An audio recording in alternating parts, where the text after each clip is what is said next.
everyone, sorry that you just sat down, but can you please stand? And gentlemen, please remove your hats or your caps for the playing of our national anthem.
Everyone, please be seated.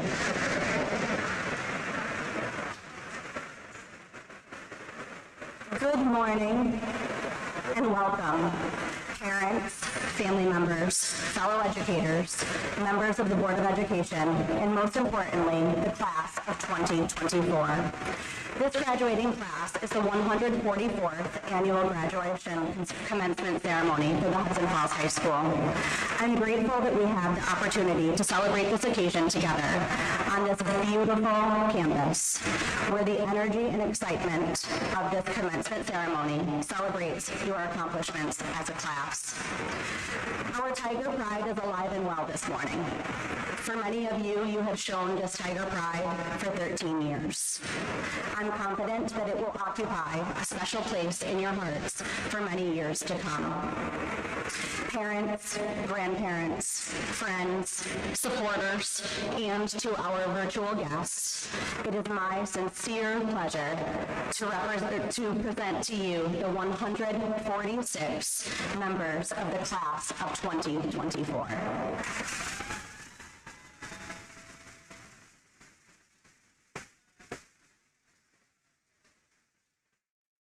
Behind me on the stage are several people I would like to recognize this morning who have played a significant role throughout the high school careers of the graduating seniors. Starting to the left, I'd like to thank Ms. Joy Wicks-Lindsay, the 2024 class advisor, who never stopped working hard on the class's behalf. She organized special senior events to bring each of you together. Over the past 4 years, Ms. Lindsay provided energy, enthusiasm, patience, and leadership that this class has greatly appreciated. Thank you for your guidance and support.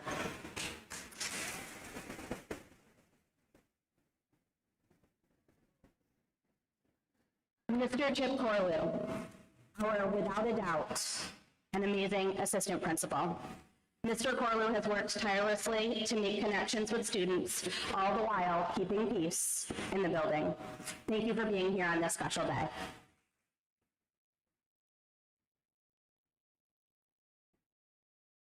Mr. John Dickinson, our keynote speaker, a community member, parent of a Board of Education member, and a Hudson Falls High School graduate.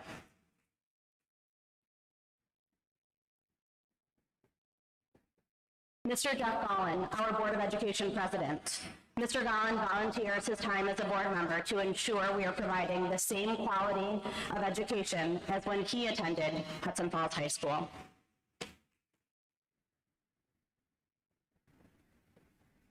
Last but certainly not least, Mr. Daniel Ward, the Superintendent of Schools. For the past 3 years, Mr. Ward has spent overseeing our district. We are lucky to have him, hopefully for many years to come.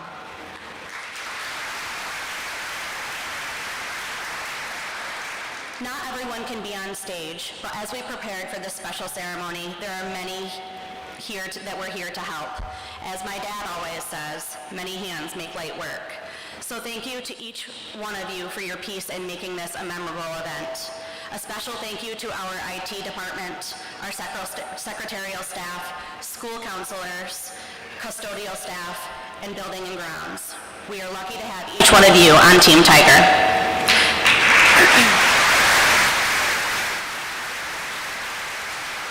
I would also like to recognize and congratulate 2 retiring members of the Hudson Falls teaching staff who have years of experience that dedicated service to the students in the community of Hudson Falls. Mrs. April McLean and Mrs. Kim Shea, thank you for your commitment to our students. Your hard work and dedication is a special gift, and you will be missed very much.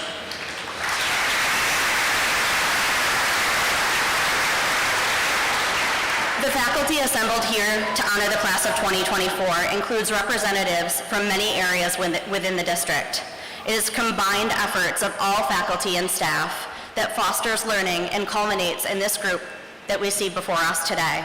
Could we please have a loud round of applause for our teachers who have helped our graduates reach this milestone?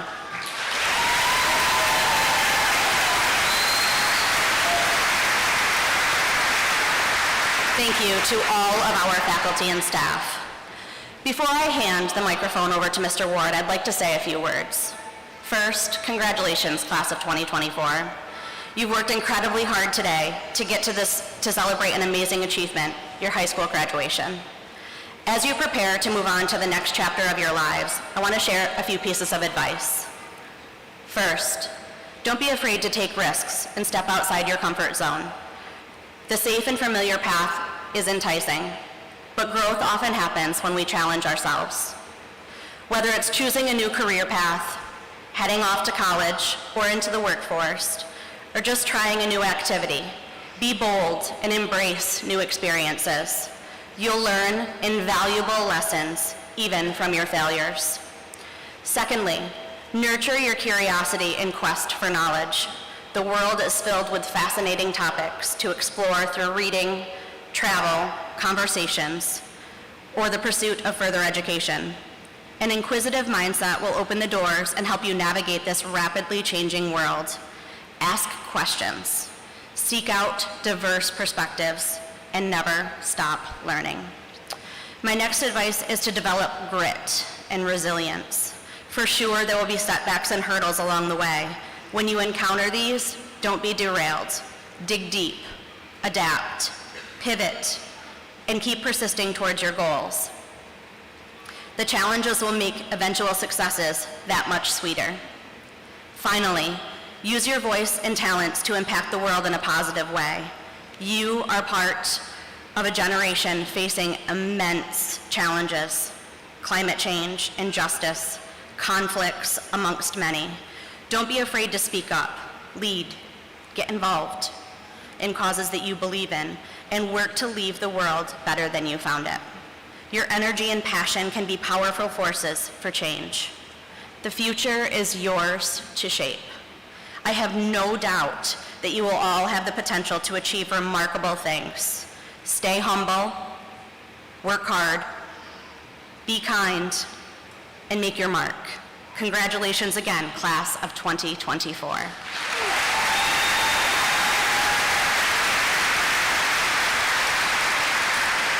I would like to turn the microphone over to Mr. Ward, our superintendent, who will offer a welcoming remark.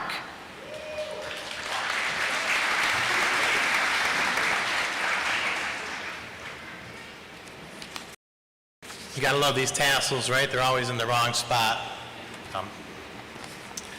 Good morning. I just want to congratulate all of our graduates and congratulate everyone here who helped get our graduates up here in this gymnasium today, including all those in the gymnasium, all those that are watching remotely, either down in the auditorium or at home through online means. What a great opportunity for folks that are miles and miles away to take part today. So thank you to all of them for all you've done. And I want to let you know I'm extremely proud to have the opportunity to work with your sons and daughters.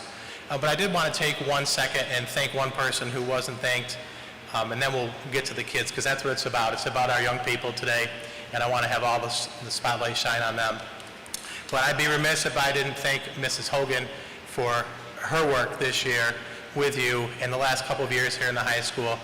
Tirelessly, a lot of early mornings, a lot of late nights. So if we could give her a round of applause, I would really appreciate it.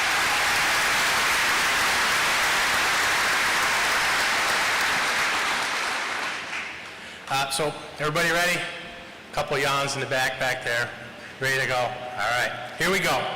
Class of 2024. I've been thinking about what I would say for at least a couple of weeks. Mrs. Hogan wanted my speech so she could put it in her laminated book up here. What she's beginning to realize is I'm not a laminated book kind of guy. Not because I'm not prepared, I'll say that out loud to you folks, but because I'm always changing what I want to say up until the last minute. So really, what I wanted to say came into focus over the last 2 days. It's personal to me, and I hope that it's meaningful for you, and I hope it's meaningful for your parents and your family members. I'm not sure where your life's going to take you over the next few years, or even maybe the next few decades, but if you look around the gym today, you'll see some folks that will always be there, no matter how your journey twists and turns after today. Let me start with your friends. I was at an event recently with my wife. My wife graduated from Hudson Falls. A few years ago, I won't tell you how many, because that would get me in an awful lot of trouble at my house.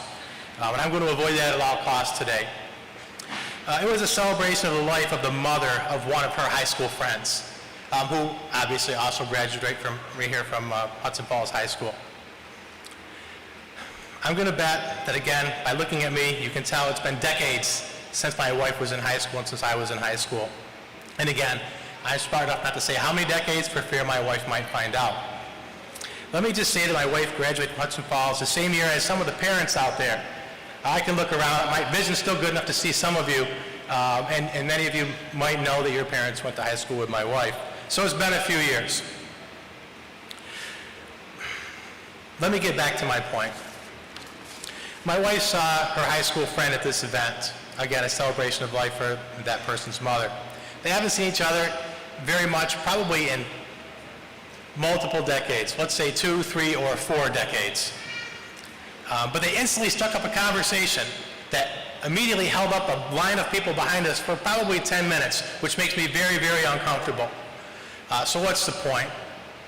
The point is, I just tell you that to remind you that some of the bonds you've made here at Hudson Falls will carry well into your future, 2, 3, or even 4 decades from now. You'll see somebody, it'll spark a memory, and you'll have a conversation. I would ask that if you have some of those conversations today, you keep the craziest of stories to yourself until we're sure that everybody has their diplomas and the ceremony is over and then everything is fair game. But if you could give me that, I'll really appreciate it. Moving on to family, the other people that are here in this room today and watching online that got you where you are. There's no doubt you didn't get here today without some help from your family. In fact, none of us got here today without some help from our family. Family's with you no matter what.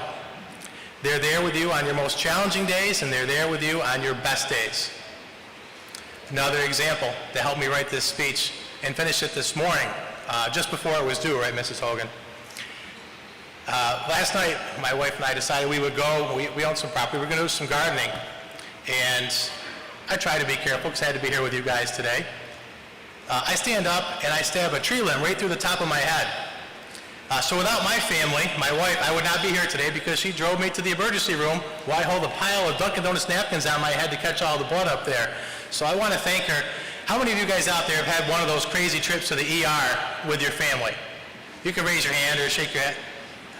You guys, the rest of you who aren't raising your hands, my God, you live a blessed life, because I've had a lot of those with my family over the years. So I just wanted to acknowledge that our family got us here, and they're part of our best days like today, and they're part of some of our most challenging days, like those trips to the emergency room. I hope that you'll take a moment today to thank your family for all they've done to get you here in the gym in that green cap and gown. I'm sure there have been some tears, no doubt some raised voices, but I bet tons of good memories and even more smiles. I wish each and every one of you nothing less than all the world has to offer. Be good to yourselves and be good to one another. And always remember, no matter where you go or what you do, it all started right here in Tiger Town. It is my distinct honor and extreme pleasure to introduce Emma Albrecht, the Salutatorian of the Hudson Falls class of 2024. Thank you so much.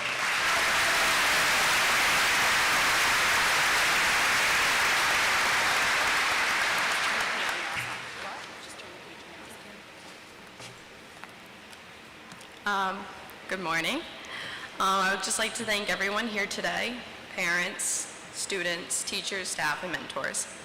These past 4 years have been hard, but our determination to find ourselves and our place in this world will make all our heartache and backache worth it. Our high school year did not start off great. We juggled with the possibilities of our lives, not just in high school, but also with plans for the future, and we did this on abnormal terms. As anxious teenagers, we were forced to comply with the demands of the pandemic, coping with wearing masks during our sports games, and alternating between Google Meets and in-person classes. Our resilience to these challenges have been our saving grace, guiding us on this journey that we all call life. Resilience to these challenges is all about change. We must change the way we approach life to see not just the trees, but the forest itself. To see the bigger picture is to see ourselves be the best people we can be. Without the ability to adapt ourselves, life will beat us in our struggle to make our mark in the world. As children, our mistakes were corrected, and we were taught to learn from them. Now, we have no one to tell us what to do and what to learn from it should we do it wrong. We have to find the power in ourselves to understand right from wrong and correct these mistakes that we will inevitably make. This is the hardest part of leaving high school, learning to fly with our newfound freedom, but knowing there isn't a safety net to catch us should we fall. From now on, we have to make our own mistakes and learn how to climb up the cliff to start again. You must always follow what you believe in, take the advice of others, but make it your own, since there is only one you. Resilience is the ability to withstand challenges. As a class, we have withstood many challenges throughout our high school years. As freshmen, we grieved as we lost our friend to her battle with cancer. Mia will always be remembered not only in the yellow ribbons we have worn during our sports games or by the empty chair we have left for her today, but also in the memory of her laughter and kindness. Whether we believe it or not, we have the choice. We have choices that we make in this world. We can choose to give everything we have to fill our dreams, or we can choose to give up. We can choose to be kind, or we can choose to be cruel. Choices are the freedom to make life ours, whether this looks like continuing your studies by attending college, joining the military, entering the workforce, or continuing your studies by attending, or whatever paths you may have chosen. Life is ours to make it what it is. The challenges we face may be hard, but we as a class have great potential to change the world for the better. All we have to do is believe in ourselves and have the resilience to handle life at its lows. So, as we finish our senior year, remember, we can do hard things. We can follow our hearts, and we can do anything we set our minds to. Should you stray from your paths, learn to forge your own path, and should there be a block in the road, figure out a way around it. Stay true to you, but understand that each choice has a consequence, and each setback has its lesson. But each triumph has its laughter, and each lesson has its moral. Now, let us enjoy our next chapter, and as Elle Woods once said, it is with passion, courage of conviction, and strong sense of self that we take our next steps into this world. Congratulations, class of 2024. I'm excited to see where the future takes us.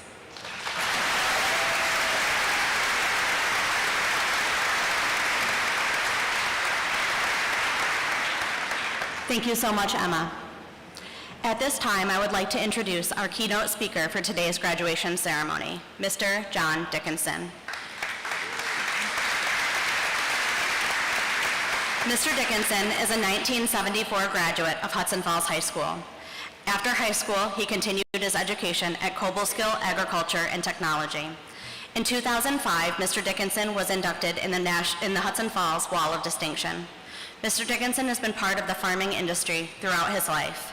He is a fifth generation, and along with his wife, Denise, they are senior partners of Ideal Dairy Farms, a 3,500 cow dairy managing 4,500 crop acres, my bad. In addition to Ideal Dairy, his successes in Washington County are plentiful. A few of his monumental accomplishments are serving in agricultural organizations across the county and being selected by the Governor of New York State to be part of New York State's Soil and Water Conservation Committee. Since being awarded as a member of the 2005 Wall of Distinction, Mr. Dickinson's accomplishments have only gotten bigger and his successes amplified. John and Denise partnered with Marge and Dave Randalls of the Argyle Cheese Farmer to build a new cheese and yogurt, bringing local dairy products to the Hudson Falls community, returning to an Ideal Dairy tradition dating back to 1908. In 2023, the maple yogurt won the Best of New York in the flavored yogurt Greek category at the New York State Fair. Mr. Dickinson is an inspiration to all.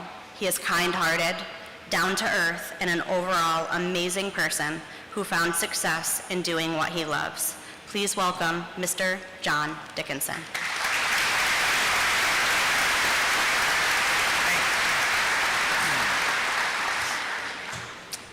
Thank you, Mrs. Hogan. I want to congratulate you folks for making the first milestone in your life. You'll have many more, but I encourage you today to celebrate this one. It was special to me. I'm probably going to reiterate much of what Mrs. Hogan said. You're going to get it from a dairyman's perspective. But I have to start with a disclaimer. I believe in hard work. But I'm not naive enough to think that any career path that you folks choose doesn't have people that work just as hard as dairy farmers, small businessmen on small margins, and work just as many long hours. But what does make dairy farmers, people who work on dairy farms, different is they deal with living things. So when they go to work in the morning, there's certain responsibilities they have to accomplish. Cows make milk around the clock. So they have to be milked 3 times a day. They have to be fed. They have to have their stalls clean and their waste managed before everybody can go home. And it doesn't matter if it's 90 degrees out, 20 below, pouring cats and dogs, or 3 foot of snow. All those chores have to be done before everybody can go home. There's a lot of moving parts on a dairy. Things break, wear out all the time. So you can come to work and in 15 minutes, by the time you're there, your 10, 11-hour day just turned into 16. Because all those chores have to be done before you get home. And what that does is that spawns an attitude that I call a get-her-done attitude. You do whatever you got to do to get the job done today before everybody can go home. And that attitude can be applied to any career path that you folks choose. All it takes is ambition and desire. Back in the early 1970s, the English department here at school came up with this progressive idea. They were going to offer literature choices for 12th grade English. They felt that if students elected what they wanted to study, that they'd be more engaged and they could battle a little senioritis. World literature, American literature, etc. I chose humanities. Now, I didn't know a thing about humanities. I didn't know what I was going to study, didn't know what I was going to read, but I knew the teacher. It was Mrs. Helen Kackner. She had a bright personality. I knew her from church. She taught me Sunday school. She had a bright personality, perpetual smile, and she's one of those people you enjoyed being with. So I reckoned if I was going to skate through any English class when I was 12th grader, it was going to be Mrs. Kackner's. So I go the first day, we go in this class, and there's three words written across that blackboard. Who am I? She left them there for several days. And the point of her class was we were at a place, a junction in our lives, just like all of you. I was no different, trying to sort out where our path in life would be. And she encouraged us to think and pursue ideas that would make a difference in the world, that we all had responsibilities. She was a spiritual woman. She believed we all had a spiritual relationship with the heavens and the universe. She believed we had responsibilities to the world and to our community and to make a difference, make it a better place to live. So throughout that semester, I thought about it, what to do.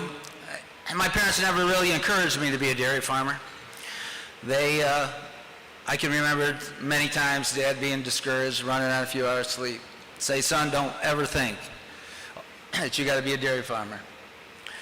There's almost endless amount of careers you can choose in life that are a lot easier.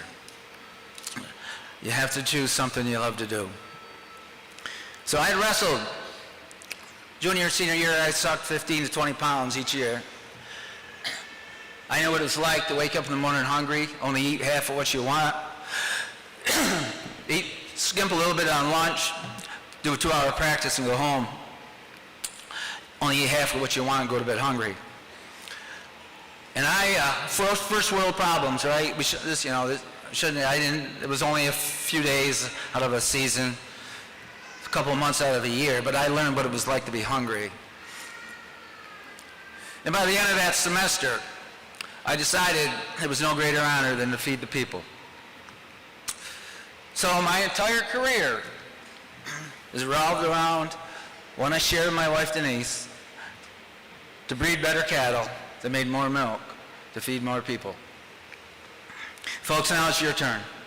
You got to answer Mrs. Kackner's question. You got to decide what you're going to do with your life. And I'd encourage you to do something that makes a difference to humanity. You got to find your dream. You got to believe in it. You got to make it your work. It won't be work at all. Be passionate. Believe in yourself. You got to seek out new opportunities to support your dream. You got to fund your dream. Folks, this world turns around money. It doesn't matter how grandiose a dream you have. If you can't fund it, it's going to splinter. You got to take calculated risk. You learn more from your mistakes than you will any of your successes. That's part of life. You can't get around that. When you run into stone walls, you got to reevaluate. There's an old sailing adage that says, pessimists complain about the wind and they sail in the wrong direction. The optimist floats around the harbor waiting for the wind to change, but the realist adjusts his sails and carries on to his destination. Folks, that's part of life. You got to be able to adjust your sails. Success takes hard work, and regardless of the path you choose to go, every self-help book ever written has the same underlying principles. You want to be successful in life, you got to work harder than those around you. And you know that. Hard work doesn't hurt. You know it from school, high school. It doesn't matter what your special interest was, sports, music, theater, art, any of those things. If you want to get from good to great, you got to work harder than those around you. You got to practice and practice, drill and drill. You take extra lessons. You take camps during the summertime. When everybody else goes home, you go to the gym and you work out. You run when everybody else walks home. That's what it takes to get from good from great. You know it. It's no different in the real world. It's dog eat dog. There's winners and losers. It's competitive. You got to step up to the plate. I'd encourage you to be industrious with your time. And what I mean like that is my brother and I were old enough to go to school. My mother never let us sleep in, rarely. She figured if we were old enough to get up at 6 or 7 o'clock in the morning and go to school, we were old enough to get the hell out of the house. So by the time the sun was up in the morning, she'd be yelling upstairs, "Come on, boys, get out of bed and go outside and find something to do." You're not spending a day in the house. If you can't find something to do, go find your father. He'll give you something to do. The point is, the woman to this day doesn't believe anybody needs more than 7 or 8 hours sleep. Now, if you believe in the 40-hour work week, I do not. There's way too much work to do on a dairy farm to get done in a day if people only work 8 hours. But nonetheless, maybe that's why 1.5% of the American population feeds the other 98.5%. But if you believe in that 40-hour week, that 8-hour day, and you sleep for 8 hours, that is 8 hours of discretionary time. 8 hours, 40 hours a week plus the weekends that you guys got to decide what to do with your time. First thing I do encourage you, if you're in the working world, get a second job. And take that money and you use it to fund vacations, fund trips, see the world, see how other people live, travel the country, do something with it. But if you're happy with that 40-hour work week and you don't want to work anymore, then do something to stay healthy. Exercise, do a special sport. I don't care, just sweat, do something to make yourself live longer. And if you don't want to do that, this country is the smallest amount of volunteerism in history. Join a fire department, join the emergency squad, church functions, do charities. I don't care, just do something with your life that generates value for either yourself or for someone else. And I beg you, don't spend your discretionary time in front of a screen. TV, computer, phone. There's plenty of time in that discretionary time. Use it wisely. Make a difference in yourself or someone else. Life's short. I don't need to tell this group how tragic and short life can be. But if you don't believe anything else that I say here today, my motto is, every day is one less day. You're only here for so long. You don't know how long you're here for, but you're only here for so long. Don't waste 1 minute of it. Every day is one less day, work or play. And I got a word, a phrase that I rehearse routinely. It's called carpe diem. Does anybody here know what the word carpe diem means? You bet. Thank you. Every day.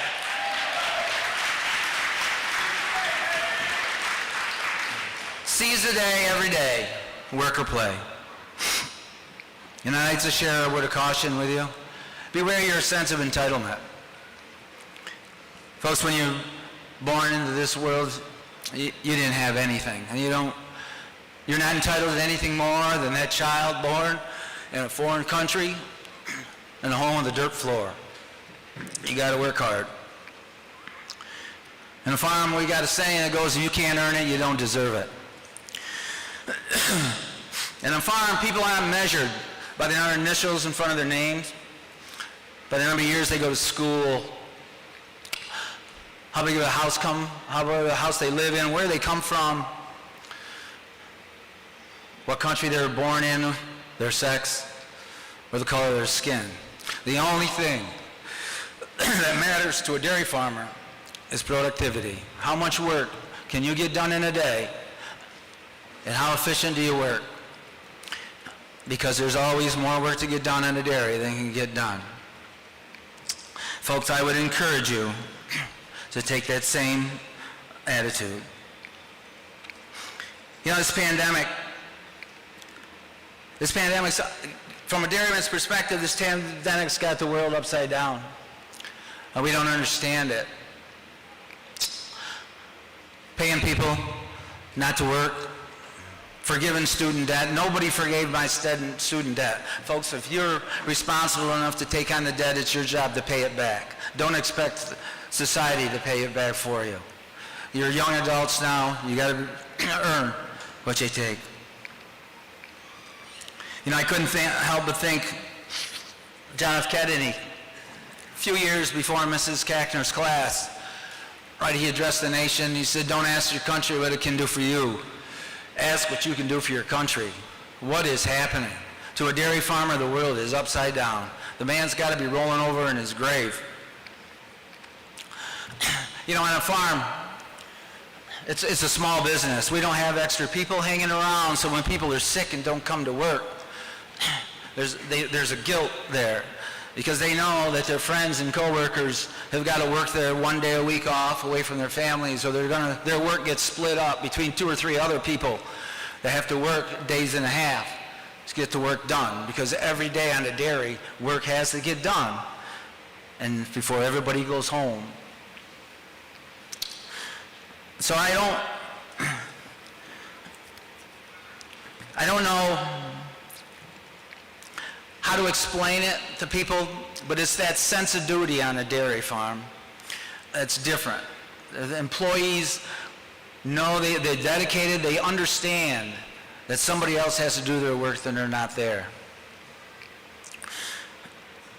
And I can't think of how many of you have read Matt Rozelle's books? John F. Kennedy, not many.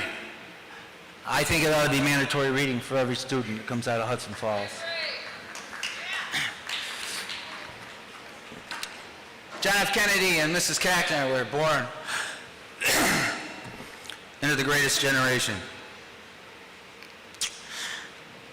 Duty was everything. Duty to do the right thing. Duty to work together to solve a problem in the world. Duty to serve their country, duty to serve their community, and work together to solve problems. And at the end, not too long ago, Mark Frost in Chronicle wrote an article commemorating D-Day, June 6, 1944. And at the end of the article, he asked the question. He says, I wonder today if Americans were asked to sacrifice, if they'd be willing and capable to answer the call of duty that they did. Guys, he's not asking me. My ship's heading for its home harbor. He's asking you. You guys are inheriting the earth. You guys have to decide if you can answer that call of duty.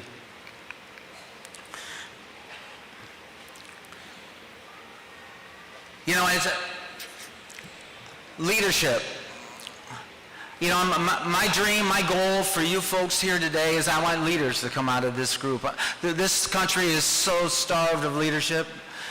People will stand up, be noticed, and make decisions that are based on sound science. People who would establish policy. Don't do it based on special interest groups. Don't do it on emotion.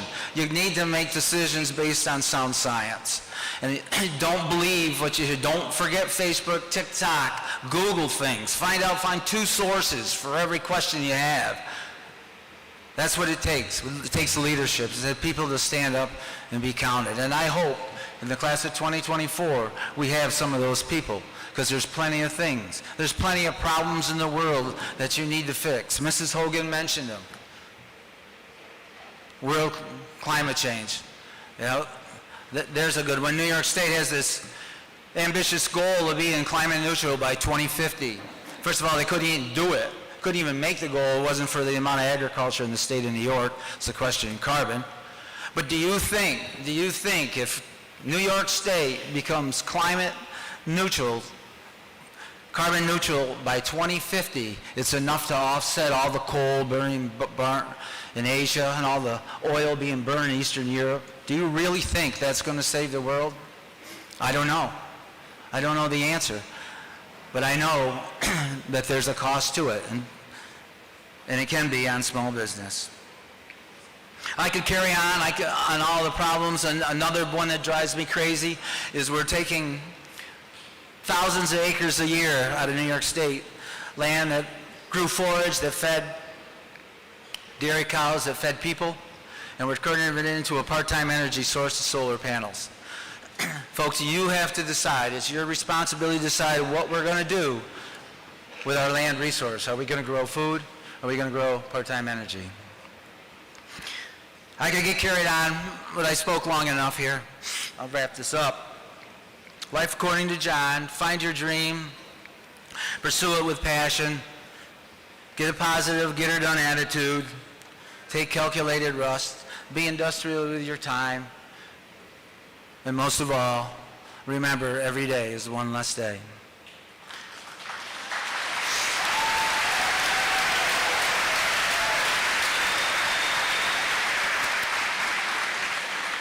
So I'm going to leave you with a homework assignment. I'm the only idiot that stand up in front of a keynote speaker and tell high school graduates they got homework. Same lecture I gave my daughter and any of her friends that would sit down in front of me. Tomorrow, after you celebrate tonight, get up at noon. Sitting at that breakfast table, you take a piece of paper and you fold it in half. If any of you that didn't take Mr. Smith's art class, that'll help you keep your art in proportion. And at the bottom of that piece of paper, you're going to put an x-axis. In the far left-hand corner, you're going to put a Y with a 0 underneath it. And in the far right, you're going to put a y-axis with 100 on it. And you're going to split that in the middle with a 50, and a 25, and a 75. 100's a lofty goal. This is your timeline. 100's a lofty goal. When I was your age, I told all my classmates I was going to live to be 100. I don't think I'm going to make it now. But they even wrote my yearbook. Good luck making 100, John. My mother might. She's 93, still drives, still lives in the house of the office, still answers the phone 24/7, not retired, and still doesn't believe anybody needs more than 7-8 hours sleep. 75. 75 is the average life expectancy of an American, plus or minus. Anybody I talk to that's over 75 years of age, all I hear about is doctor's appointments, hip replacements, and all the things they used to do they can't do anymore. Hardly the golden years. 50. You think your parents are old? They're not even halfway yet. 25. 25 is the year the age that Denise and I left the mothership to pursue a dream. Not a lot older than you, is it? 25.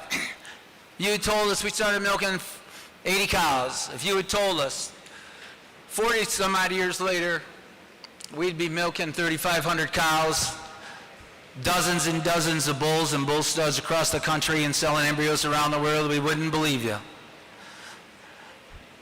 But success is different things to different people. Steve Covey said, to be successful in life, you've got to work harder than your peers and take people with you to get to the top. I've dragged her along for 48 years. Still drive her crazy, but she hasn't thrown me out. But we got 3 people in the next generation who believe in our dream.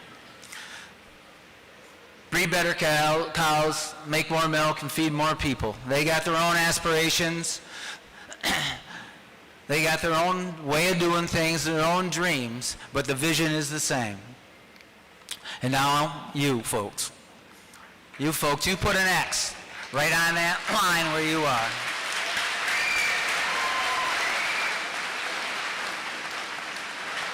And I want you to look how far you've been in life.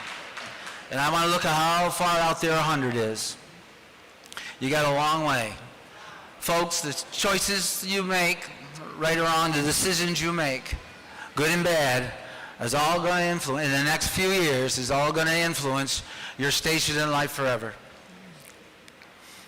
Where you go to school, who your closest friends are, how big of a house you live in, how much money you make, is probably going to be determined in these next few years, so choose wisely. On the top of that piece of paper, you're going to write 3 words, who am I? And you're going to think about answering Mrs. Kackner's question. And right in the middle of that crease, on either side, you're going to write 2 words, carpe diem. Every day, seize the day, work or play. Thank you, and good luck with the future.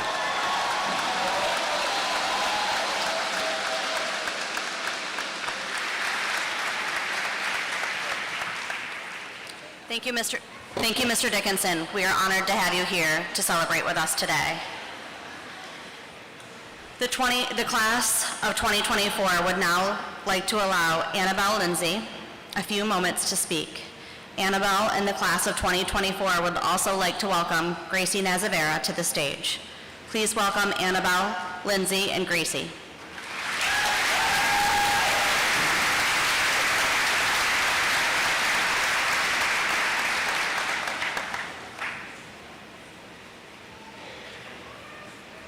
You're good. Go ahead.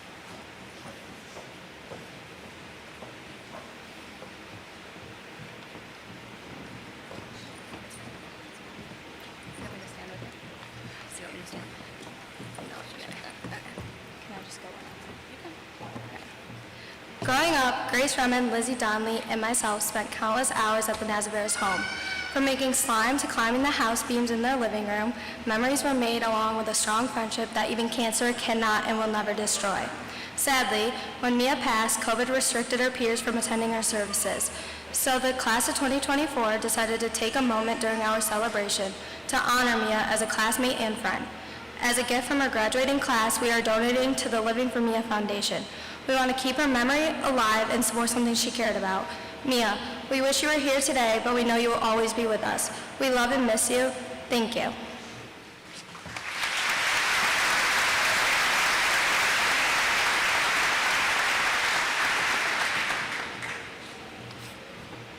Hello, families, friends, and graduates. If you do not know me, my name is Gracie Nazavera, and I am here to speak on behalf of the Living for Mia Foundation, as well as to present the Living for Mia Scholarship. I'll keep this brief because when I was in your position, I could not wait for these speeches to be over. I want to start off by saying that it is not easy to stand up here and not see my sister's face beaming at me from among the graduates. As many of you know, Mia was supposed to be in the class of 2024. And it is with great sadness that she is not walking across this stage today. With that being said, Mia would not want me to stand up here and make everyone sad that she is not here. Instead, I will focus on the one characteristic we all know that Mia embodied every single day of her life: bravery. Mia was the bravest person I knew. Mia was not only brave for what she went through, but how she carried herself through life.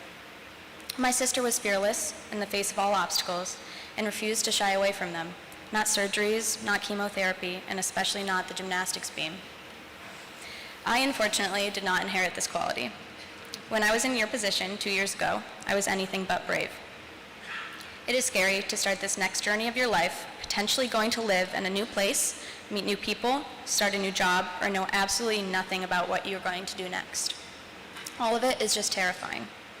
What I have carried with me, and suggest all of you take with you, is to be brave. Mia battled every day with bravery and did not let uncertainties or fear stand in her way. Be brave and meet new people. Be brave and apply for the program or job you may be interested in. Be brave and go on adventures to places you've never met or to places you've never been with people you've never met before. Be brave, because if Mia were here, she would be. This time in your life is full of uncertainty, but do not let that stop you from making the most out of the years following high school. This time in your lives is full of potential to be brave and to do the things you have always wanted to do. Do not waste the time that you are given, because you never know how much time you'll have left. If Mia were here right now, she would tell you all the same thing. Take chances, try new things, meet new people, and above all else, be brave.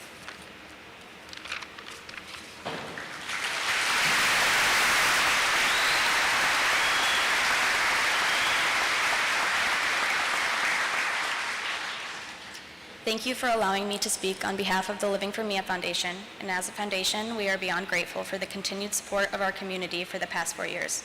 We would especially like to thank the Guidance Office in choosing this year's scholarship recipient. Without further ado, I will now announce the Living for Mia scholarship recipient. This year's recipient is Elizabeth Donnelly.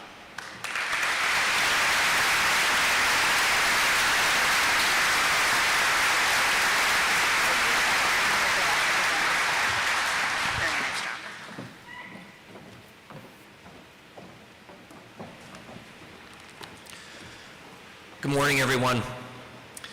It gives me great pleasure to announce the prize and scholarship winners for this academic year. This year's total is more than $40,000. This amount speaks volumes about the importance placed on education by the Hudson Falls community. Graduates, when I call your name, please come up on stage to receive your scholarship gift. Before I do that, I'm going to recognize Mrs. Jennifer French, representing the Hudson Falls Teachers Association. The Teachers Association has awarded 6 total scholarships. 4 of the scholarships are the members of the Hudson Falls class. The scholarships are sponsored in the amount of $1,200 each. Mrs. French, please come forward.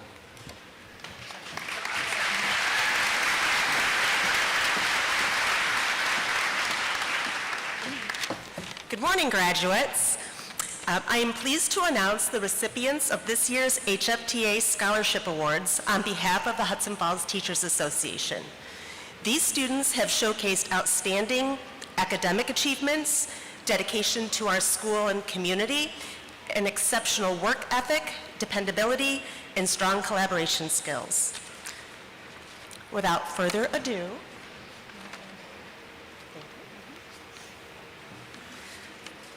our first recipient is Elizabeth Donnelly.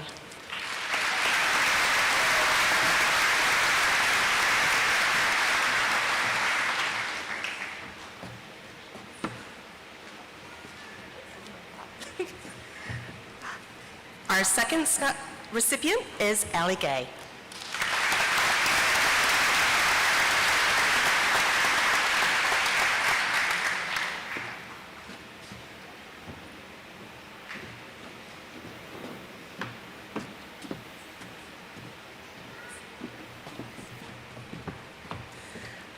Our next recipient is Hannah Gwiazda.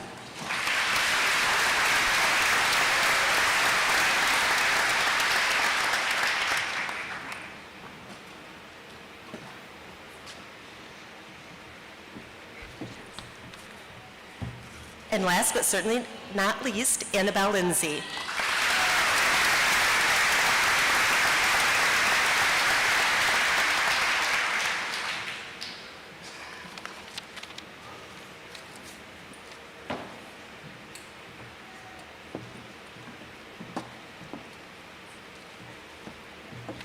Enjoy the rest of your ceremony, and good luck to the class of 2024.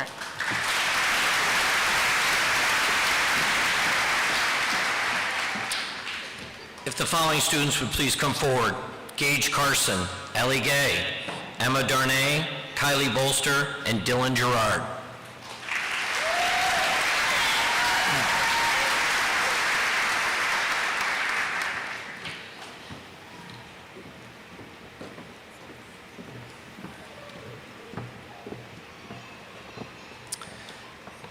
Gage Carson is the recipient of the American Legion Auxiliary 574 Americanism Award for $250.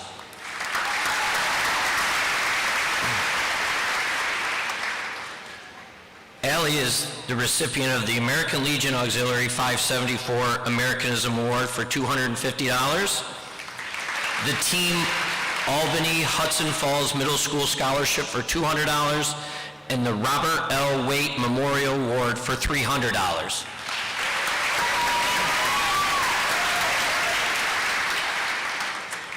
Emma is the recipient of the American Legion Auxiliary 574 Nursing Award for $1,000.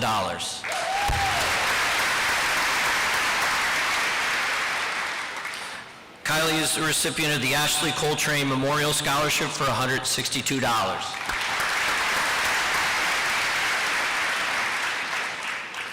Dylan is the recipient of the Chief Award for $500, the Doug McIntosh Memorial Scholarship for $250.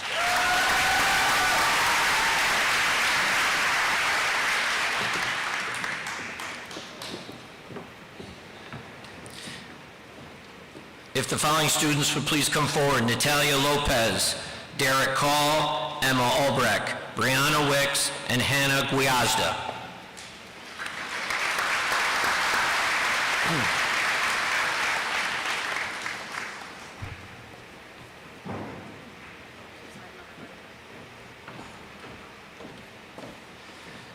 Natalia is the recipient of the David H. Roselle Scholarship for $3,000.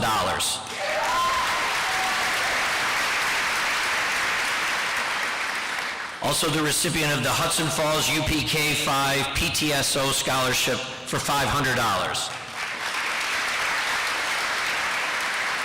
And the Washington County Children's Committee Scholarship for $2,000.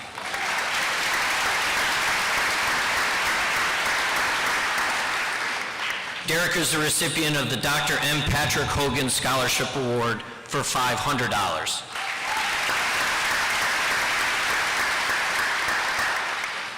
Emma is the recipient of the Dr. Milton and Rose Greenberg Scholarship for $350. And the Goodness Strong Scholarship for $500. Brianna is the recipient of the Dr. Richard T. Hogan Health Professional Scholarship for $500. Also the Erskine C. Parrish Jr. Memorial Mathematics Prize for $100. Brianna is also the recipient of the Hudson Falls Administrative Association Scholarship for $250. And the Sandy Hill Day Scholarship for $500.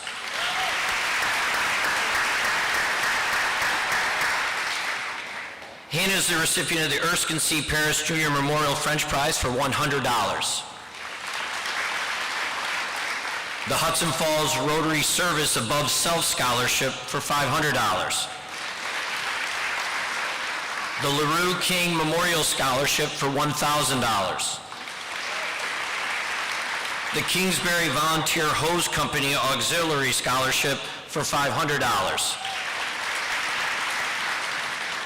The Ben Osborne Memorial Scholarship Fund for $500. And the Edward P. Kelly Legacy Scholarship for $500.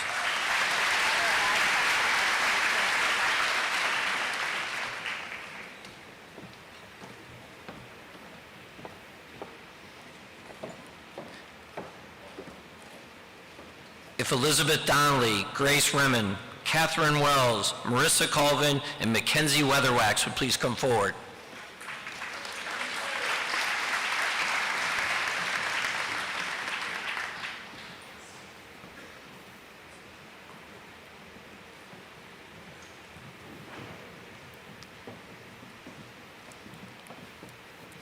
Elizabeth is the recipient of the Horrigan Science Prize for $500. The Leon M. Layden Scholarship for $500. And the Mia Nassavera Scholarship for $1,000. Grace is the recipient of the Goodness Strong Scholarship for $500. Catherine is the recipient of the Geneva Powell Son and Fannie Powell Englander Scholarship for $500. Marissa is the recipient of the Hudson Falls Administrative Association Scholarship for $250. The Mark Toole Memorial Scholarship for $300. The Hudson Falls Teachers Aides and Teaching Assistant Annual Scholarship for $250. Mackenzie is the recipient of the Hudson Falls Class of 1983 Scholarship for $200.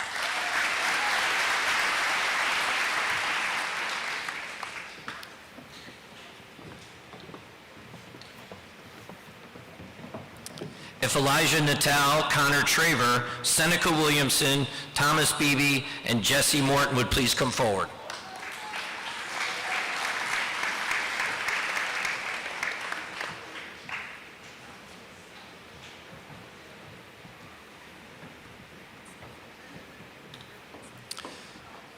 Elijah is a recipient of the Hudson Falls Class of 1983 Scholarship for $200.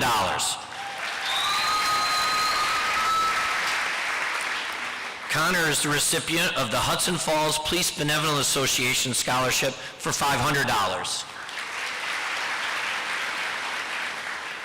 Seneca is the recipient of the Hudson Falls UPK 5 PTSO Scholarship for $500. The Kingsbury Volunteer Hose Company Scholarship for $500. And the Tony Luciano Education Professional Scholarship for $500. Thomas is the recipient of the Hudson Falls UPK 5 PTSO Scholarship for $500. And Jesse is the recipient of the Hudson Falls Class of 1972 Tiger Prize Scholarship for $500. And the Richard Rick Diamond Memorial Scholarship for $1,000.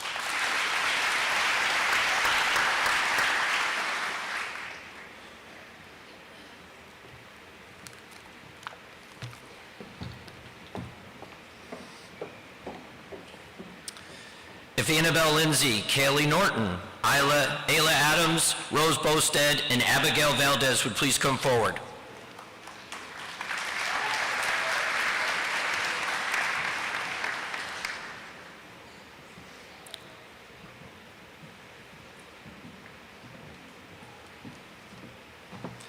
Annabelle is a recipient of the Kingsbury Volunteer Hose Company Scholarship for $500. The Robert W. Rose English Scholarship for $200. The Tony Luciano Education Professional Scholarship for $500. And Towaway Towing and Recovery Scholarship for $500.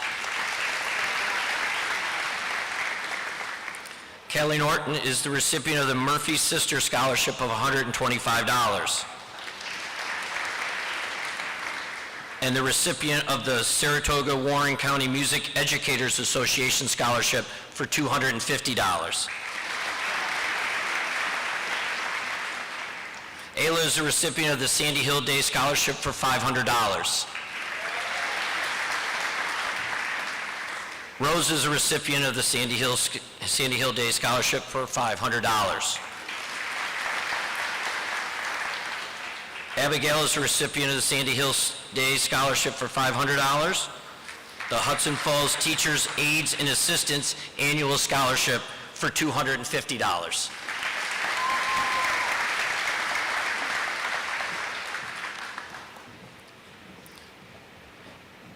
If Jalen Mejia, Jesse Mullis, Brendan Harrington, Ariana Harrington, and Scott Brayton would please come forward.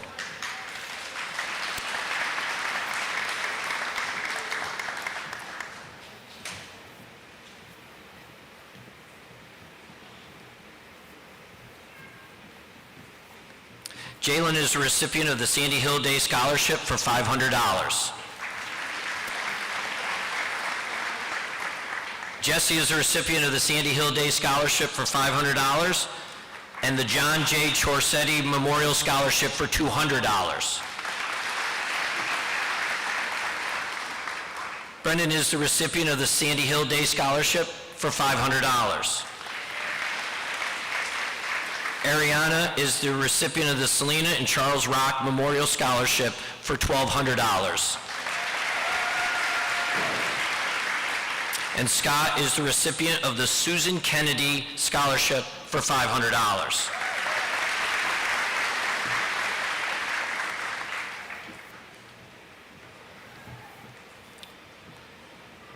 If Chastity Blanchard, Lucian Brown, Paul Shannon, Camden McKittrick, and Hannah Kofan would please come forward.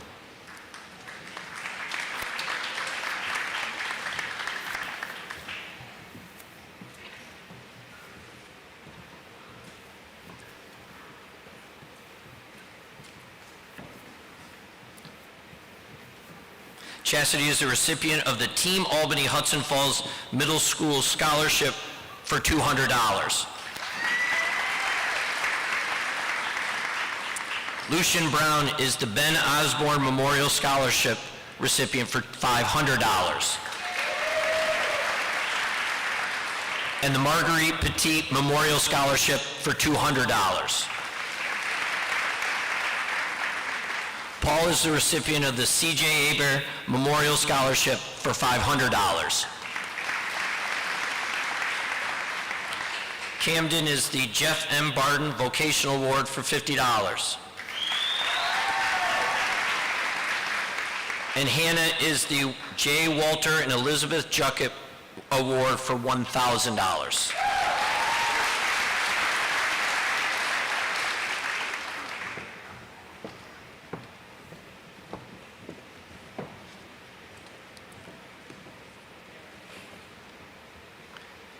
If Gabrielle Gregor, Will Kuhn, Ethan France, and Lily Landfear would please come forward.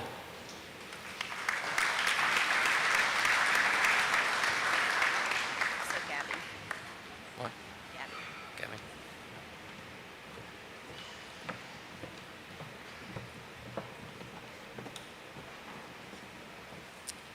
Gabby is the recipient of the Mike Rosick Memorial Scholarship for $500. Will is the recipient of the Richard and Mabel Clear Memorial Award for $500. Ethan is the recipient of the Rick Connolly Memorial Scholarship for $250. Lily is the recipient of the Robert L. Waite Memorial Award for $300.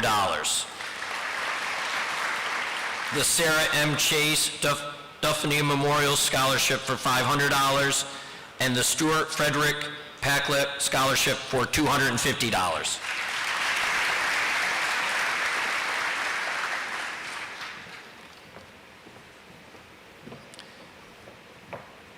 If Jacob Blatchett, Samantha Hutchins, Catherine Ireland, Darius Ogadevi, and Tucker Scoville would please come forward.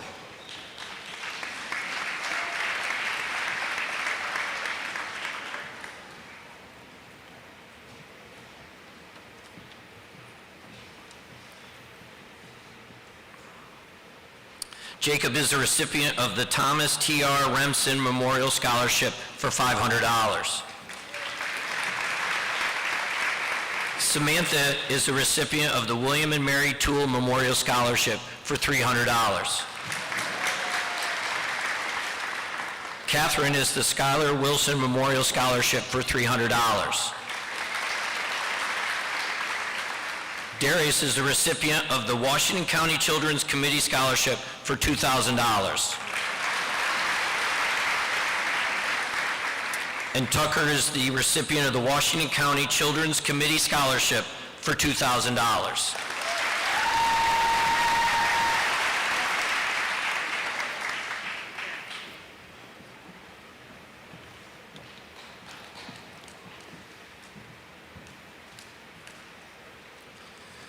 Congratulations to all the prize and scholarship winners.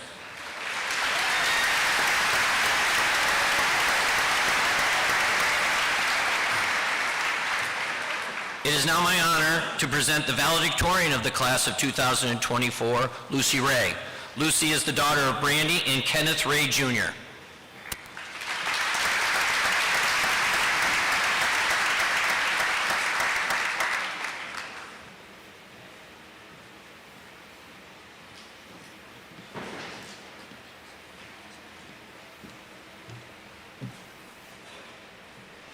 Good morning to the class of 2024. I would like to start off by acknowledging those of us who have made it here today and those who are right beside us in spirit. High school is one of the most challenging times, both academically and emotionally, and to be here today takes a kind of strength that you all now possess. You share this strength with the other 146 students beside you today, with the 3.8 million students graduating high school in 2024 in the United States. Your journey is something that is fully unique to you and something you should be proud of. Many of you have faced challenges that may have caused you to nearly give up. You did not give up and are now prepared to face the next step in your life. You may be attending college, trade school, joining the military, or the workforce. Whatever your next step is, it is something individual to you. Individuality is encouraged as a teenager. You have been encouraged to find yourself in these last 4 years. However, this is only the beginning of what is to come. You will step off this stage today, out of this gym, ready to see the real world. In the real world, you will be able to find yourself. You, as a person, are constantly changing. You have found the version of yourself that went through primary school, the version of yourself that went through middle school, and the version of yourself that went through high school. You will walk out of this room today and starting to find the version of yourself that fits the next step in your life. You are capable of change, and you will change into the best version of yourself during your life's journey. You are made up of those past versions of you, though, and they will always be with you, helping you grow. That is what makes you individual and unique. This is how you will affect other people in your life. The butterfly effect is one of the biggest philosophical theories about how our choices affect our lives and others. If you don't know what that is, it is a theory about how deeply interconnected the world is, to the point that what color shoe you wear could change what college you get into. That is the more extreme version of this theory. The slightly less extreme version is that the people you meet here, even for a small moment, will affect who you become. The lessons you learn and people you meet will teach you how to interact with the world around you. One of the lessons that I learned in this school was that no matter how cruel somebody is to you, your life will be easier if you continue to treat them with as much kindness as possible. That the kindness you show will not be wasted no matter the circumstance. Some of you may know what happened to me in the last 2 years. Despite the circumstances, I was able to take something positive from that experience. No matter what happens in life, what anybody should do to you, take the time to always show kindness. It should not matter how cruel or unkind a person is, they are still human. Show kindness as much as possible. Hopefully, most of you already know this from when we were originally taught this in kindergarten. This experience really cemented that value for me. I do not regret the kindness I have shown to those who have hurt me. I hope that each person in this crowd today will be able to hear me when I say kindness will not ever be wasted. Either way, my experience in this school taught me lessons like this. Hard ones and easy ones and ones in between. All of these lessons form the complex web of who you are, who the world will see you as. The basis of your interactions with the world comes from how you experienced life here. This is where you have learned how to be a person. You may change as you grow up a little more. You will meet scary people, nice people, and people that are neither. You will meet the people you want to have in your life forever, and because of the butterfly effect, if you believe in it after today, you will have found them because of something or someone from your last few years here. One of the people who helped shape who I am, the version of me that will leave here and find those people who end up being in my life forever, is Mrs. Sharon Farrell. Some of you may have had her as a teacher and you complained about her class. Some of you have no idea who I'm talking about. She is one of the strongest, brightest, no-nonsense people I have ever met. She will push you to do better and will not accept anything less from you. I spent all 4 years of high school with her in some way. I took her honors classes, and I would often eat lunch with her. She was always there to support me in achieving my goals and getting through the worst parts of high school. She taught me how to stand up for myself and to continue to learn, even when I feel there is nothing left to be learned. Knowing that it is possible to keep learning about everything is something I want all of you to know. There is no limit on anything, and you will always be able to push yourself to be the best. You are not trapped in any facet of life because you have the capability to break free and grow around the damage that was done to you. Do not walk away from this today feeling like the world has ended. This is the result of 12 years of hard work finally unlocking the door for you to see everything else you can do in life. Your life is what you make of it. The world will keep turning, so keep turning with it. Congratulations to the class of 2024.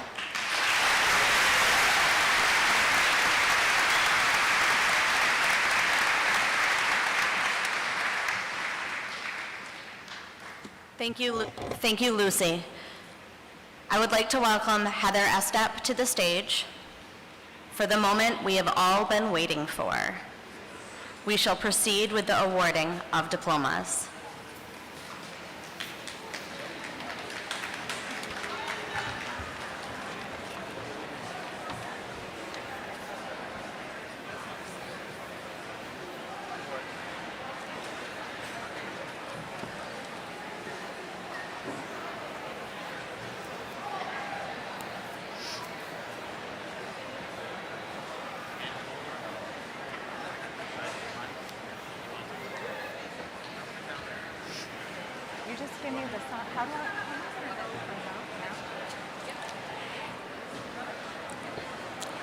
Ayla Briley Adams.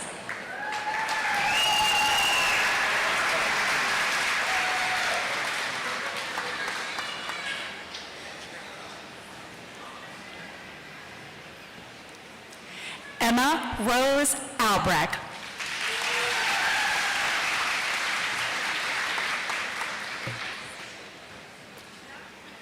Carmine Armeo.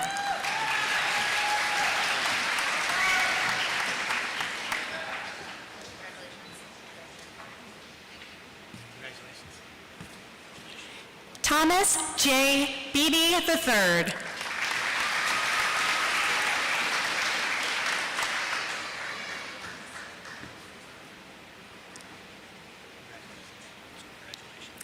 Adam Bell.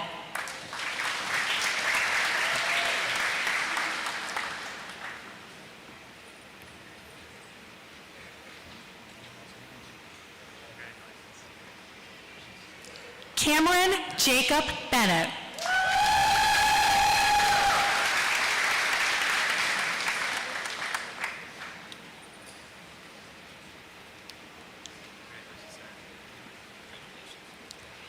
Jacob Edward Blatchett.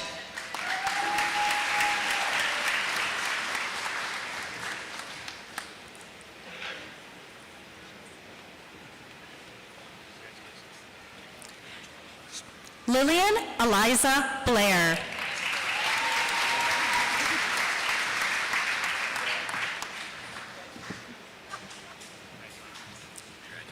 Chastity Rain Blanchard.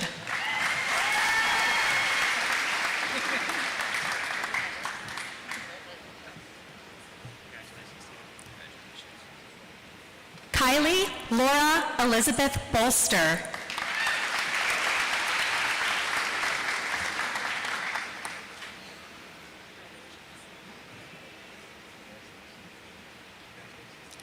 Nicholas Francis Bombardier.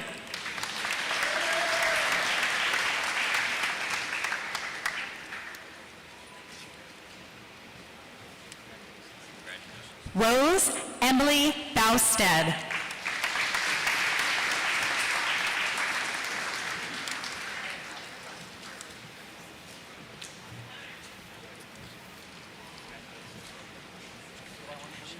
Scott Gifford Brayton.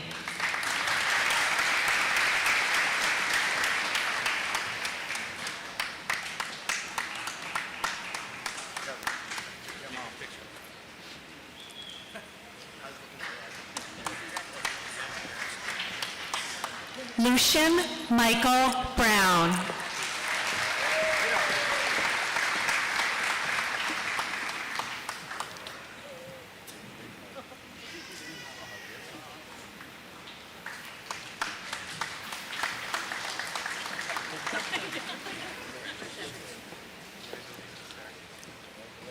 Colton Lane Bryant.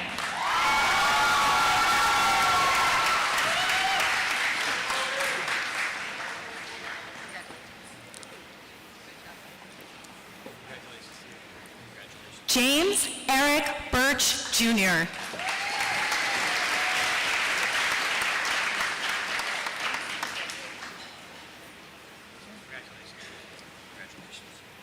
Derek Joseph Call.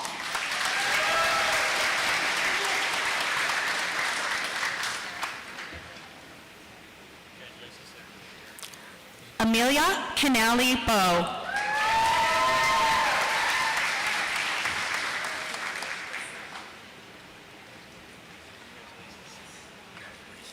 Gage Anthony Carson.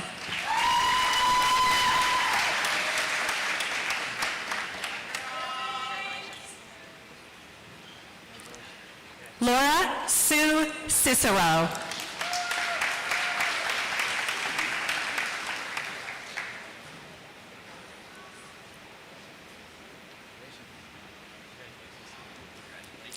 Alanis Kothan Saldana.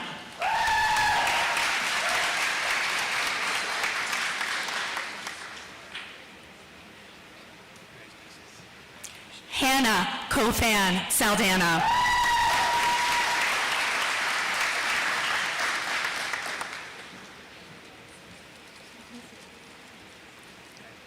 Jillian Elizabeth Collier.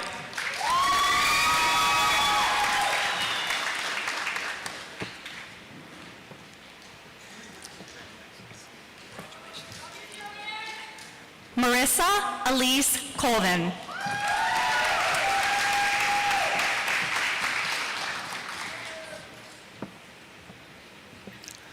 Blake Marie Collins.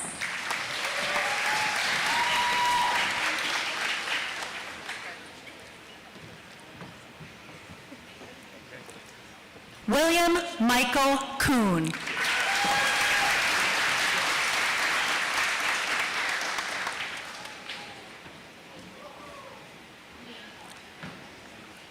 Chloe Jean Courier.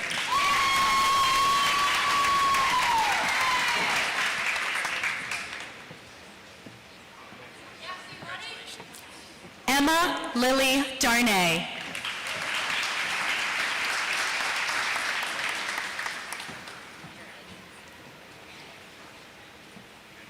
Xavier Christopher Dearborn.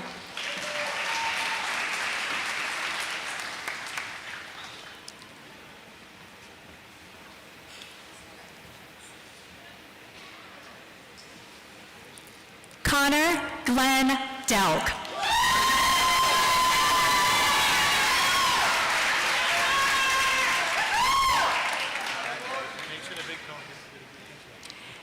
Isabella Ann DeLuca.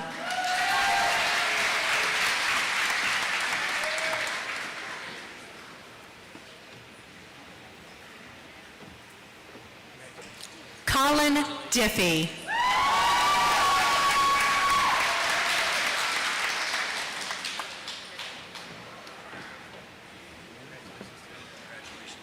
Chloe Darling Dingley Wolf.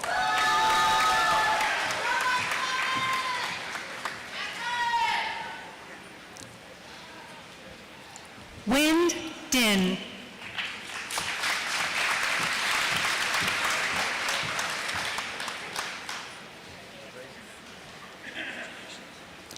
Elizabeth Lucille Donnelly.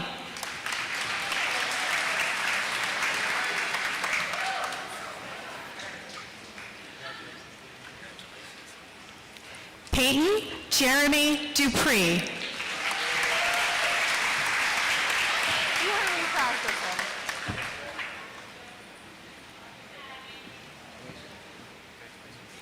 Cody Edwards.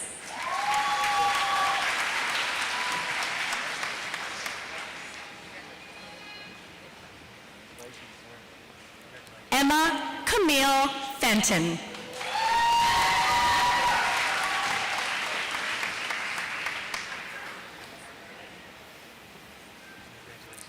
Scott Michael Fish.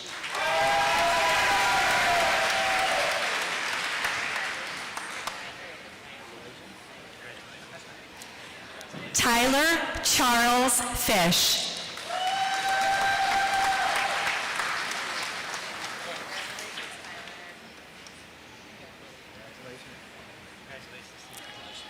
Christopher Flores Alvarez.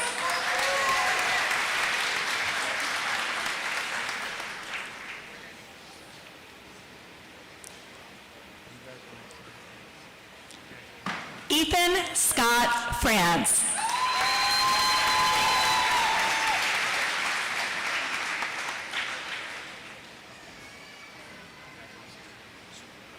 Natalia Fuller.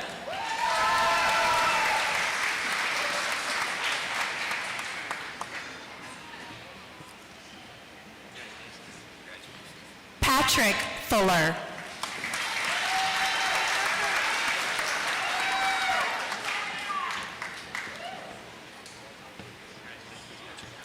Bradley Noah Gillis.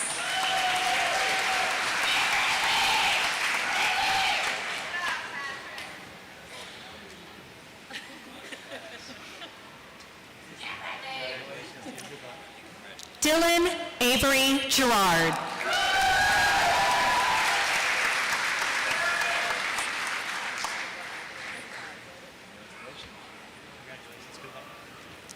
David Gonzalez Jr.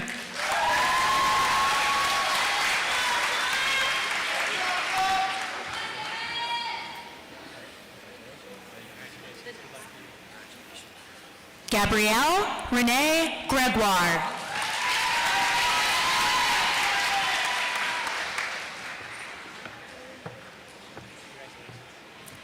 Natasha Marie Grossbeck.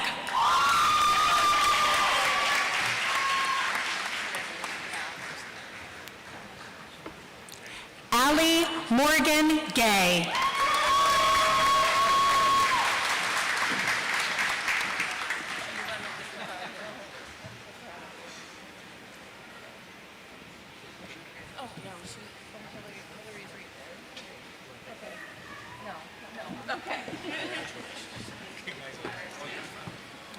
Hannah Elizabeth Guiasta.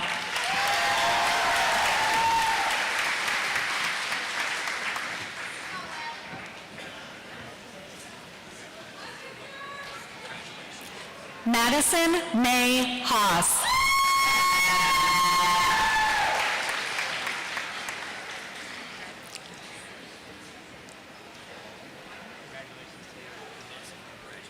Caitlin Marie Hall.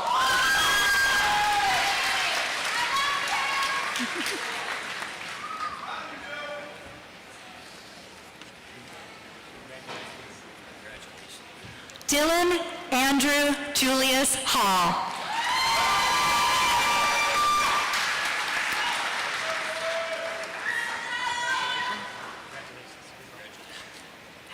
Ariana Katrin Harrington.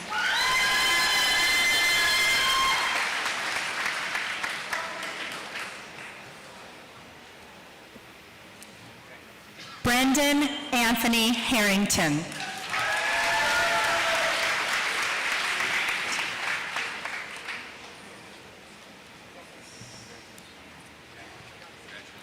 Maya Charlene Harrington.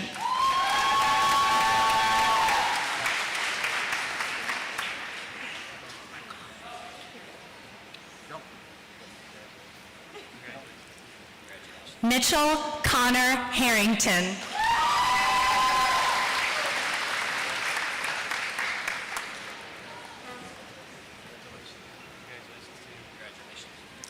Trent Marcos Harrington.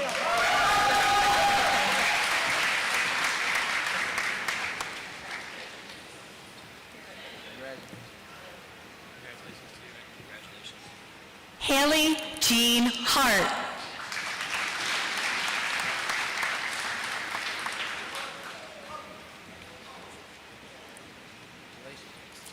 Jason William Borden.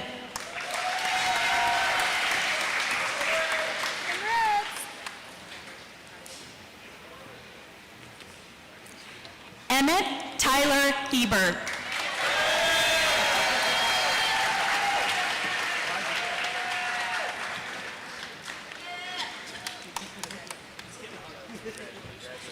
Victor Giovanni Hernandez.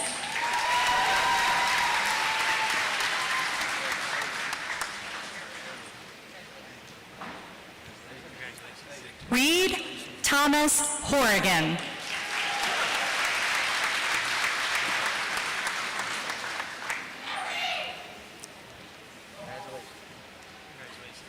Dakota Marie Howe.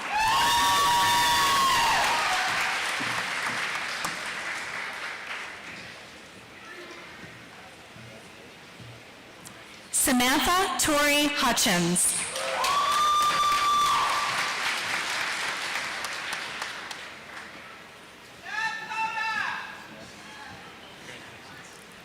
Justin Robert Hutchinson.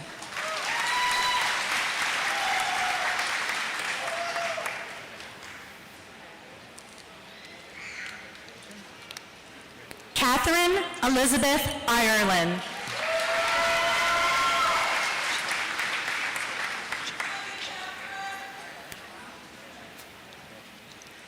Jadea Nazaire Jerome.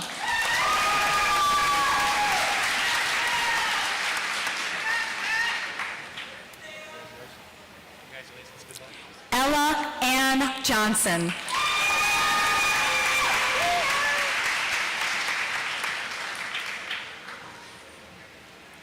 Chloe Johanna King.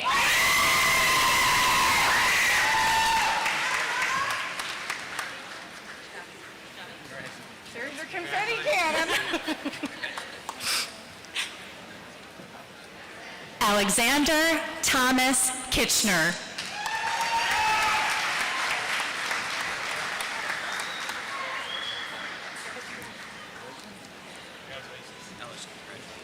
Dustin Andrew Kazakowicz.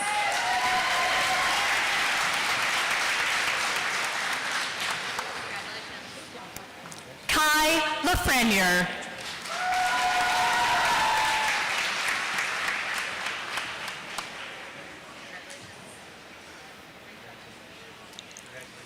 Lily Emery Lanfear.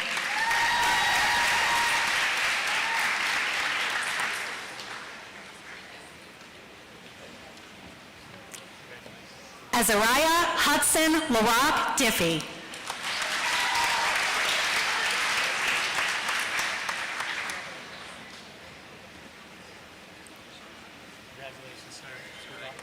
Tristan Joseph Lavallee.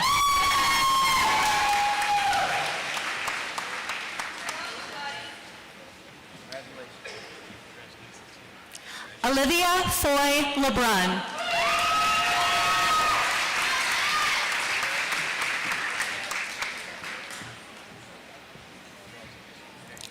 Madison Leonard.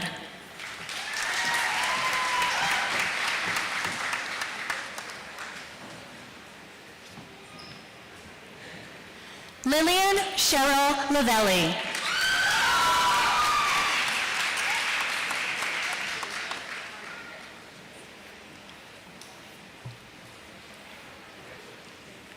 Annabelle Joy Lindsay.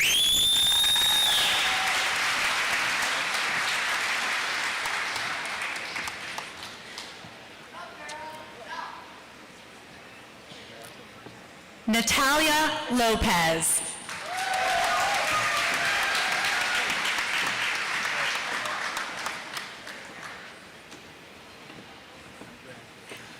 Brooklyn Marie Lord.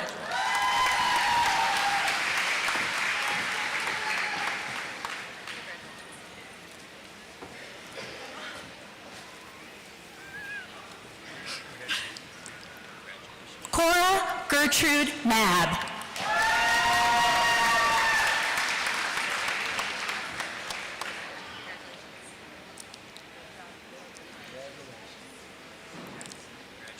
Georgia Mab.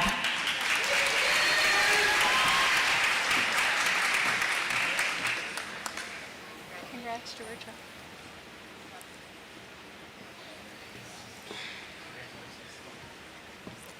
Thomas William Martindale.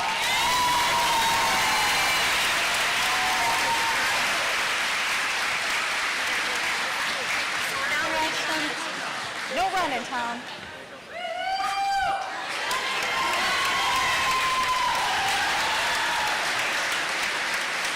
Camden Kenneth McKittrick.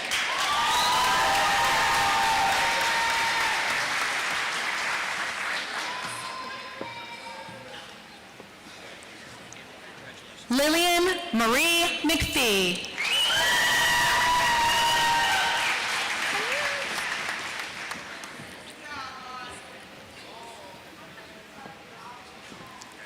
Jalen Elizabeth Mejia.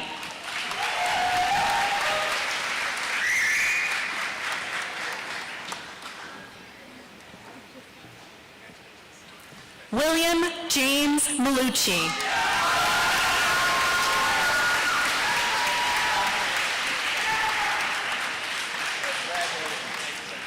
Jacob Jackson Milligan.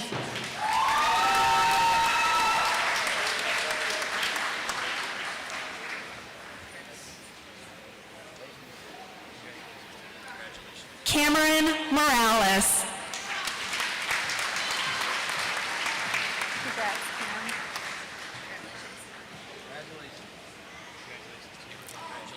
Rayanne Morris.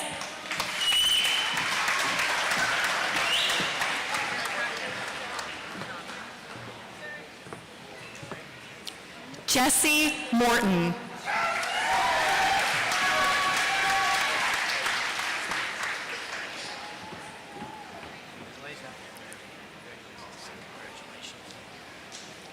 Jesse Mullis.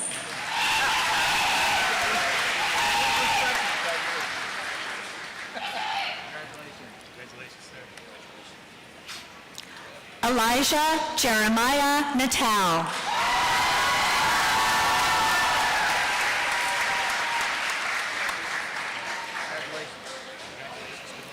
Callie Mae Norton.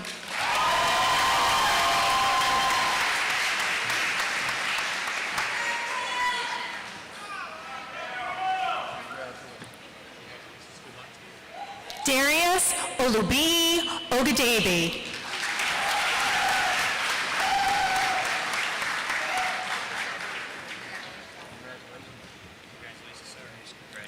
Isabella Christina Page.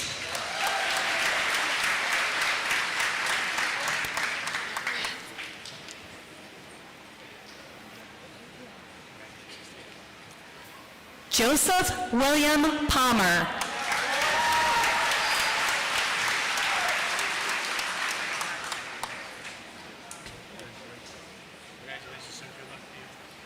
Rodney James Parrott III.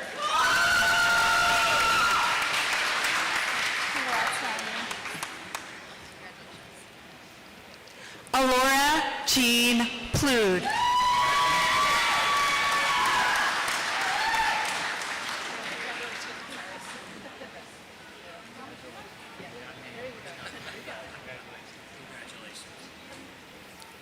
James Lee Preston Pratt.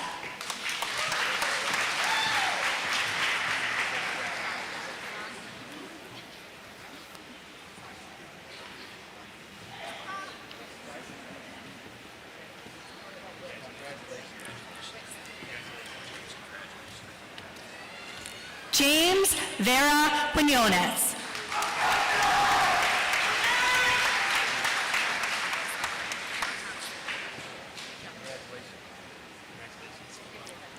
Austin Taylor Randall Belair.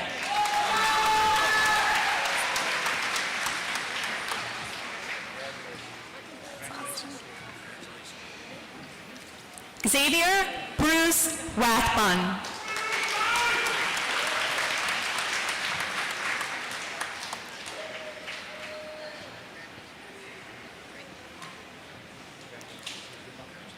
Lucy Grace Ray.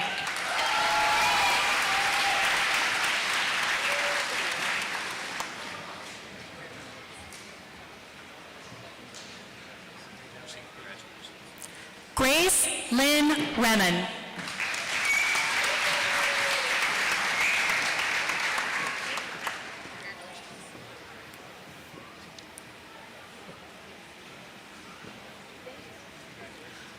Bryce Aaron Reynolds.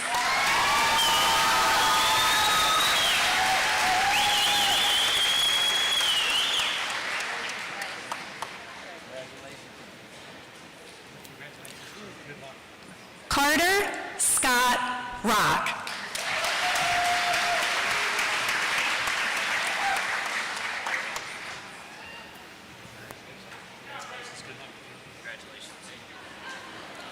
Emily Rose Rogers.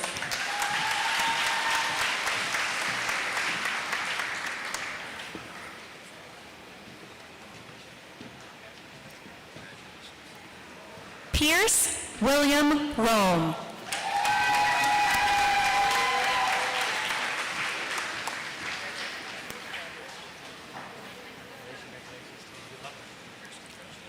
Lucas Matthew Ross.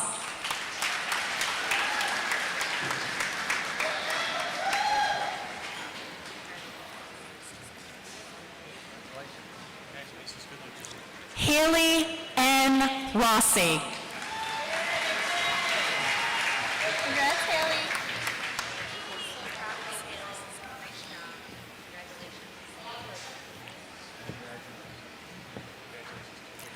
Elise Francisca Russell.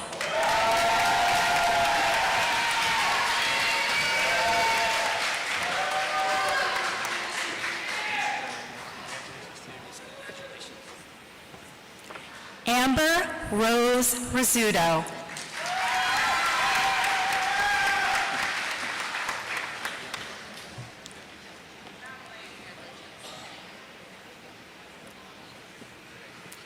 Lindsay Nicole Sabo.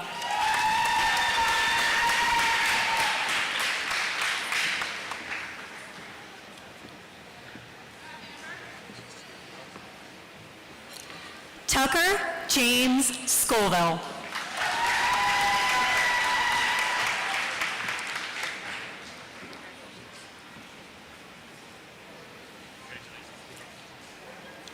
Paul Anthony Shannon.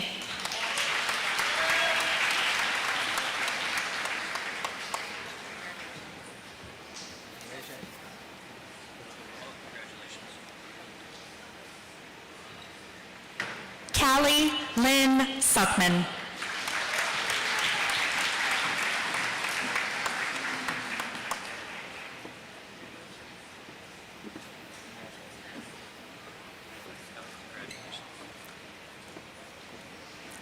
Gavin Patrick Supernot.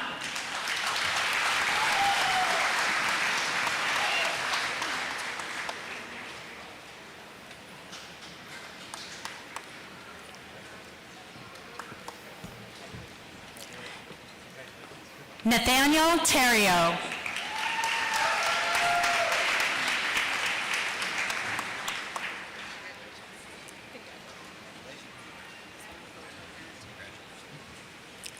Sean Thompson.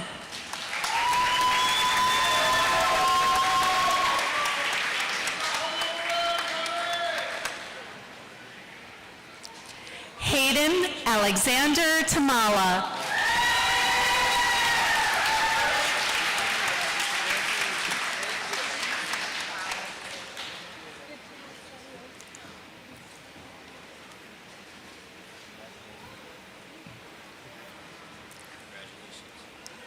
Austin Michael Traver.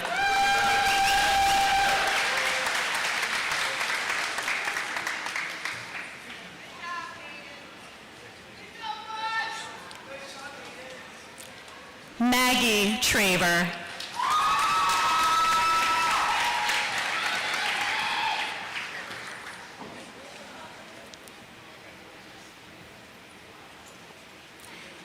Abigail Grace Valdez.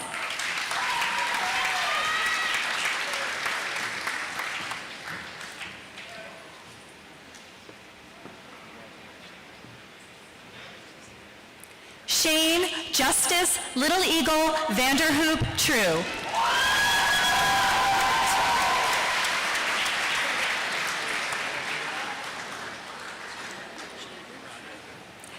Jaylina E. Thiel.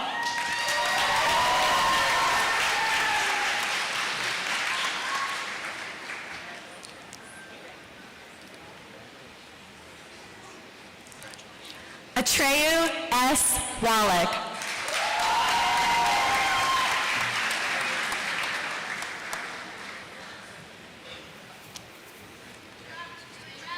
Mackenzie Weatherwax.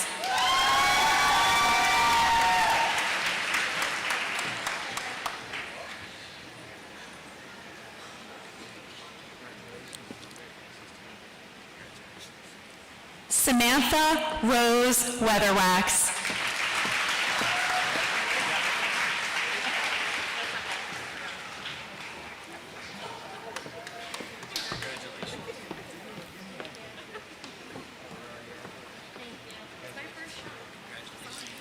Jonathan Weaver.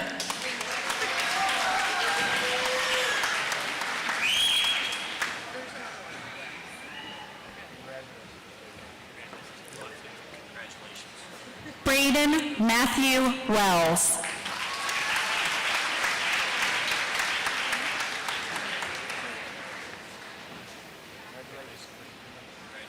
Catherine Rosa Wells.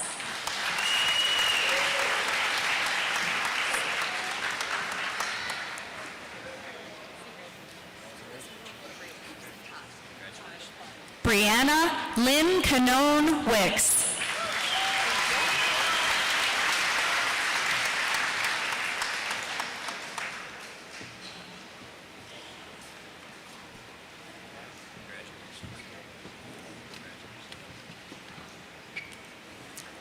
Seneca Joan Williamson.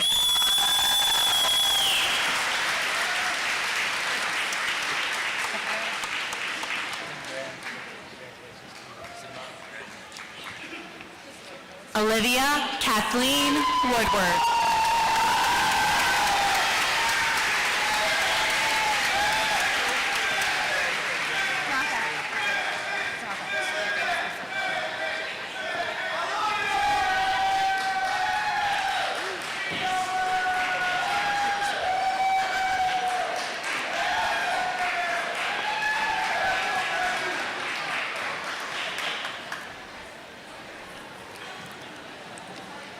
Graduates, please turn, face your family and friends in the crowd.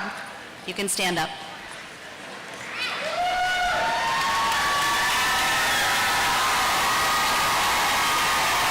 At this time, please move your tassel from the right to the left side of your cap.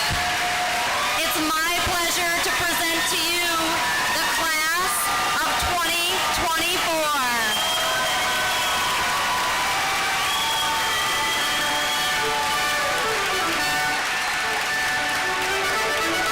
I would like to ask that everyone please remain in their seats until all of the graduates have departed. Thank you.